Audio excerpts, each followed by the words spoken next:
ಹೊಸ ಸರ್ವೆಗೆ ಹೈಕಮಾಂಡ್ ಆದೇಶದ ಬೆನ್ನಲ್ಲೇ ಕಾಂತರಾಜು ವರದಿ ಮೂಲೆ ಸೇರಿದ್ದು ಹೊಸ ಸಮೀಕ್ಷೆಗೆ ಸರ್ಕಾರ ಮುಹೂರ್ತವಿಟ್ಟಿದೆ. ಮುಂದಿನ ಬಜೆಟ್ಗೆ ಈ ಸಮೀಕ್ಷಾ ವರದಿಯೇ ಮಾನದಂಡ.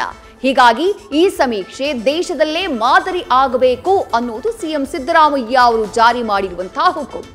ಸರ್ವೆಯಿಂದ ಯಾರೂ ಹೊರಗುಳಿಯೋ ಹಾಗಿಲ್ಲ. ವೈಜ್ಞಾನಿಕವಾಗಿ ಮತ್ತು ಪಾರದರ್ಶಕವಾಗಿ ಸಮೀಕ್ಷೆಗೆ ಆಯೋಗ 60 ಪ್ರಶ್ನೆಗಳನ್ನು ಸಿದ್ಧಪಡಿಸಿದ್ರೆ ಸರ್ಕಾರ ಅದಕ್ಕೆ 420 ಕೋಟಿ ಮೀಸಲಿಟ್ಟಿದೆ.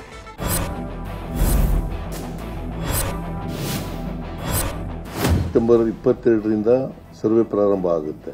ವರದಿಯನ್ನ ಡಿಸೆಂಬರ್ ಒಳಗಡೆ ಕೊಡಬೇಕು. ಧರ್ಮ ತೀರ್ಮಾನ ಮಾಡಕ್ಕಲ್ಲ ಈ ಕಮಿಟಿ ಆಗಿರೋದು. ಸಾಮಾಜಿಕ ಶೈಕ್ಷಣಿಕ ಪರಿಸ್ಥಿತಿ ಗೊತ್ತಾಗಬೇಕು.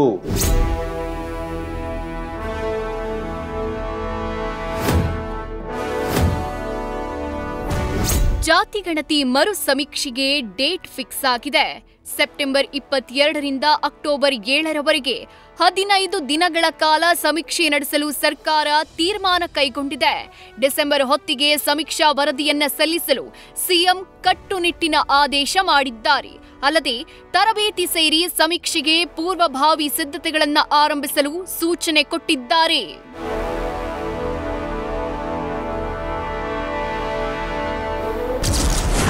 ಸೆಪ್ಟೆಂಬರ್ 22ರಿಂದ ಅಕ್ಟೋಬರ್ 7ರವರೆಗೆ ಜಾತಿ ಗಣತಿ ಸರ್ವೆ. ವೈಜ್ಞಾನಿಕ ಪಾರದರ್ಶಕ ಮರು ಸಮೀಕ್ಷೆಗೆ ಸಿಎಂ ಖಡಕ್ ಆದೇಶ.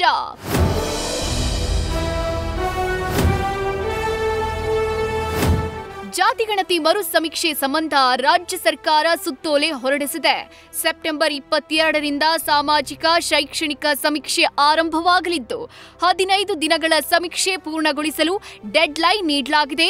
ಕಾಂಗ್ರೆಸ್ ಹೈಕಮಾಂಡ್ ಸೂಚನೆ ಮೇರೆಗೆ ಇದೀಗ ಮತ್ತೆ ಸಾಮಾಜಿಕ ಶೈಕ್ಷಣಿಕ ಸಮೀಕ್ಷೆಗೆ ಸರ್ಕಾರ ಮುಂದಾಗಿದ್ದು ಈ ಬಾರಿ ವೈಜ್ಞಾನಿಕವಾಗಿ ಸಮೀಕ್ಷೆ ನಡೆಯಲಿದೆ ಅಂತ ಸಿಎಂ ಸಿದ್ದರಾಮಯ್ಯ ಹೇಳಿಕೊಂಡಿದ್ದಾರೆ.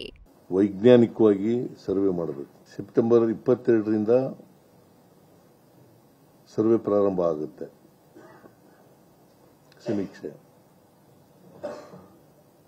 ಮತ್ತೆ 7ನೇ ತಾರೀಕಿನವರೆಗೆ ನಡೀತದೆ. ವರದಿಯನ್ನ ಡಿಸೆಂಬರ್ ಒಳಗಡೆ ಕೊಡಬೇಕು.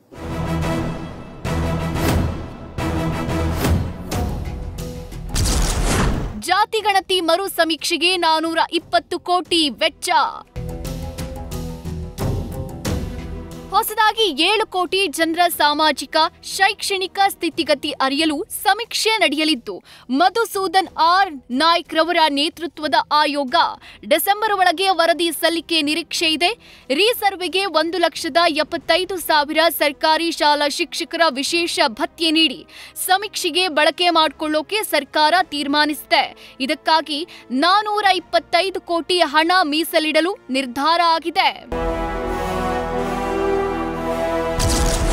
ವೈಜ್ಞಾನಿಕ ಸಮೀಕ್ಷೆಗಾಗಿ 60 ಪ್ರಶ್ನೆಗಳಿಗೆ ನೀಡಬೇಕು ಉತ್ತರ. ಮೊಬೈಲ್ ಇಲ್ಲದವರನ್ನು ಸಮೀಕ್ಷೆ ಮಾಡ್ತೀವಿ, ಪ್ರತಿಯೊಬ್ಬರೂ ಸಮೀಕ್ಷೆಯಲ್ಲಿ ಪಾಲ್ಗೊಳ್ಳಬೇಕು.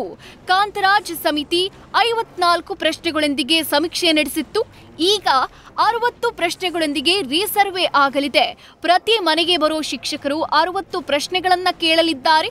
ಉದ್ಯೋಗ, ಧರ್ಮ, ಜಾತಿ, ಶಿಕ್ಷಣ, ಪಡಿತರ ಚೀಟಿ, ಜಮೀನು ಸೇರಿ ಹಲವು ಪ್ರಶ್ನೆಗಳಿಗೆ ಆಯಾ ಕುಟುಂಬಗಳು ಉತ್ತರ ನೀಡಬೇಕು.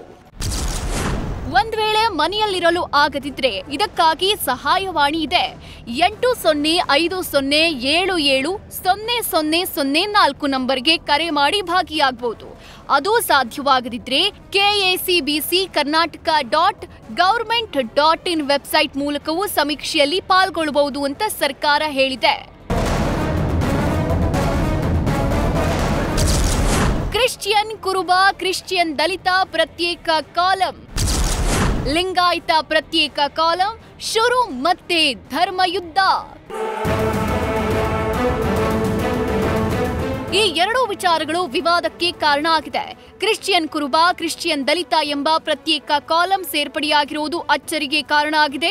ಜೊತೆಗೆ ಲಿಂಗಾಯತ ಪ್ರತ್ಯೇಕ ಧರ್ಮದ ಕಾಲಂ ಸೃಷ್ಟಿಯಾಗಿದ್ದು ಮತ್ತೆ ಧರ್ಮಯುದ್ಧಕ್ಕೆ ನಾಂದಿ ಹಾಡೋ ಸಾಧ್ಯತೆ ಇದೆ.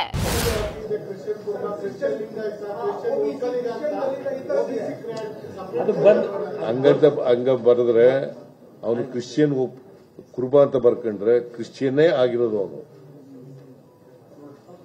Converted Christian. ಅವೆಲ್ಲ ಗ್ರೂಪ್ ಮಾಡಿ ಅವರು ಸೇರಿದ್ದು ನಮಗೆ ವೀರಶೈವ ಧರ್ಮ ಅಂತಾರು ಬರೆಸ್ಕೊಳ್ಳಿ ಅಥವಾ ಲಿಂಗಾಯತ ವೀರಶೈವ ಧರ್ಮ ಅಂತಾರು ಬರೆಸ್ಕೊಳ್ಳಿ, it is for them to take a decision. ಧರ್ಮ ತೀರ್ಮಾನ ಮಾಡಕ್ಕಲ್ಲ ಈ ಕಮಿಟಿ ಆಗಿರೋದು,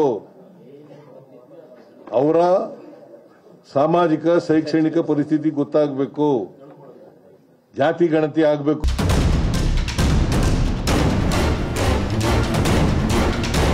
ಒಟ್ಟಾರೆ ಯಾವುದೇ ನ್ಯೂನ್ಯತೆಗಳು ಇಲ್ಲದಂತೆ ಹಿಂದಿನ ಸಮೀಕ್ಷೆಗಳಲ್ಲಿ ಎದುರಾದ ಯಾವುದೇ ತಾಂತ್ರಿಕ ಸಮಸ್ಯೆ ಈ ಬಾರಿ ಇಲ್ಲದಂತೆ ಸಿದ್ಧತೆ ಮಾಡಿಕೊಳ್ಳಲಾಗಿದೆ. ಮತಾಂತರಗೊಂಡವರು ಅಥವಾ ಜಾತಿ ಗೊಂದಲ ಇದ್ದಿದ್ದನ್ನ ಆಯೋಗದ ತಜ್ಞರು ವಿಶ್ಲೇಷಣೆ ಮಾಡಿ ತೀರ್ಮಾನಿಸಲಿದ್ದಾರೆ.